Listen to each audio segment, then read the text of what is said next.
one thing that helps is martial arts. Yeah. Jiu-jitsu helps. Like when you go humbles you. get strangled all the time, I fucking that helps. hate that word, man. Honestly, Yeah. it's so overused, and I've said it But it's before. real. I'm like, what's humble? Because I've asked, Right. and especially in New Zealand, there's this culture of like, people even like they don't like me because it's he's not humble like a true Kiwi. He's not like the All Blacks, humble. And what they mean, and I've asked people this, what does humble mean?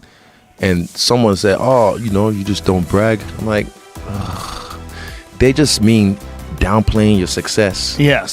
So if anyone like me rocks up and just, I'm owning it. I'm like, fuck You're owning it. Yeah. I'm the champ. I'm the man. are I've the been champ. the champ. You're him. And then they say, oh no, he's not humble. But I tell you what, humble is when I have Dan Hooker on my fucking neck, hangman. Yeah. Humble is when I have Stephen Warby cracking me with an uppercut. Mm-hmm. Humble is when I have Carlos kicking me in the body and making my liver go, "Ugh." That's true humility. Yeah. But me like trying to act, dull my shine just to make someone else feel comfortable, that's not humble. And every time I've said something, I said I'm the UFC middleweight champion from my UFC debut. You just don't know it yet. I did that from my UFC debut, and I did before my UFC debut. I said I was gonna fight Robert Whittaker for this belt in 2019, and I did. I said I'm gonna beat John Jones 2021 Raider Stadium International Fight Week, and I will. Every single time I say something, I always find a way. There's a method to my madness. I put it out there in front of the world, so that way I do everything in my power. My subconscious does everything in its power to make it happen. If not, then I have to eat my words, and I don't like doing that, so I make them eat their words every single time. Well, to G myself up sometimes, if you ever feel down, sometimes you look at yourself and you give yourself positive affirmations. That was something I used to do every morning.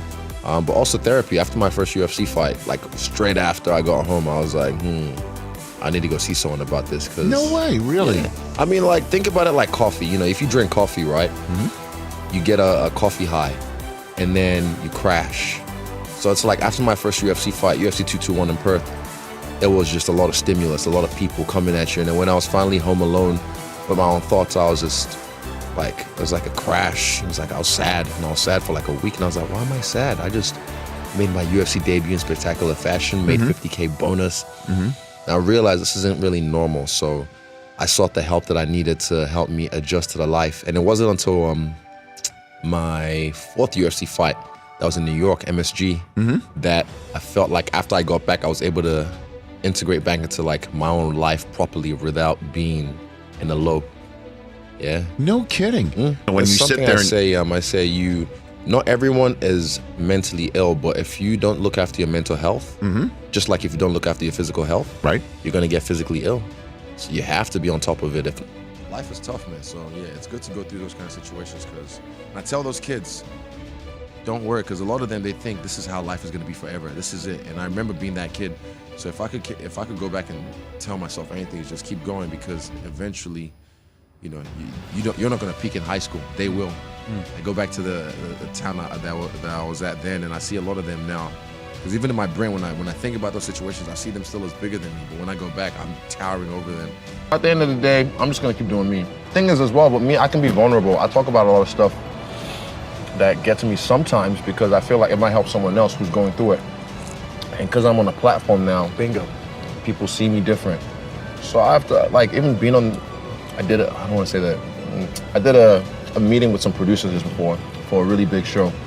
And beforehand, the suits are trying to tell me, the UFC handlers trying to tell me, like, oh, remember this, remember that, da-da-da-da.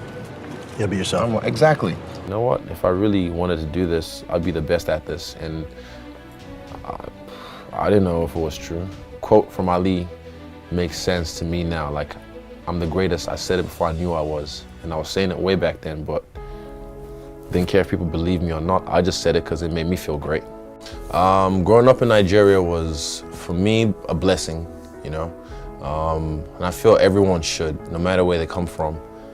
As an adult now, I realize how good I had it back home, because the grass isn't always greener on the other side. And people, as a young person or a small boy, you kind of think, if I go over there, it'd be awesome, it'd be cool. But now as an adult, I'm like, man, I'm trying to go back home now. I canceled my trip to Europe because I really want to go home after this fight with my belt. And me and Kamaru can do a little tour around Nigeria. I remember, for me, I just knew I had to go to that place. And that's what my coach said, go to that place, embrace the darkness, go numb. And And I looked across the cage from him and I said, "You'll never beat me. I'm willing to die." And I meant that. Like, if this is how I go out, this is how I go out. Oh my God. And I put lead foot down, foot on the pedal, and even when I watch the fight again, I get sweaty palms, my heart's racing, I feel the emotions, and I was surprised, like the pace I put after doing what I did for already 20 minutes, the pace I put on him in that 5th round, that's some shit that I don't want to toot my own horn, but man, that's legendary shit, man. But for me, when it's, when I say that, I don't say it lightly. So when I say I was willing to die, I was willing to kill. And in that last round, I dropped him in, I think four times. I rocked him probably like 6 times. And the last 10 seconds in that flurry, I was just shifting hook. And I dropped him with like 5 seconds left. And I just threw an elbow on him. And I was trying to kill him, literally, because hey, it's dog eat dog. I'm trying to eat. Not to be racist or anything like that, but he tries to sound like the prototypical guy to come across. Because he thinks that's what's gonna sell. Yeah, but it doesn't work. Now We they can see smell me it a mile shining. away. Oh, bro, they see me shining and they see how I'm working. They're like, you know why I recognize jealousy in other people? I used to be that guy. Yeah. I wouldn't say hate everyone, but there was one of my friends, I saw on my Instagram the story, who I was jealous of because he was working in the mines, getting like $2,500 a week. And he was telling me, this is when I just moved to Auckland. And he was telling me, come through, get some work. I'll look after, I'll make sure you get this job. You can get on the same pay as me. And after a while, I realized I stopped like fucking with him or like texting him back. And I didn't realize, I was like, wait, why am I jealous? And I realized it's nothing to do with him. He's not taking anything away from me. Yeah. So once I identify the monster, I can kill it. You have gone about everything the right way, and 15 months into your UFC career, you can call yourself a UFC champion. Happy for you, man. Yeah, not that fight.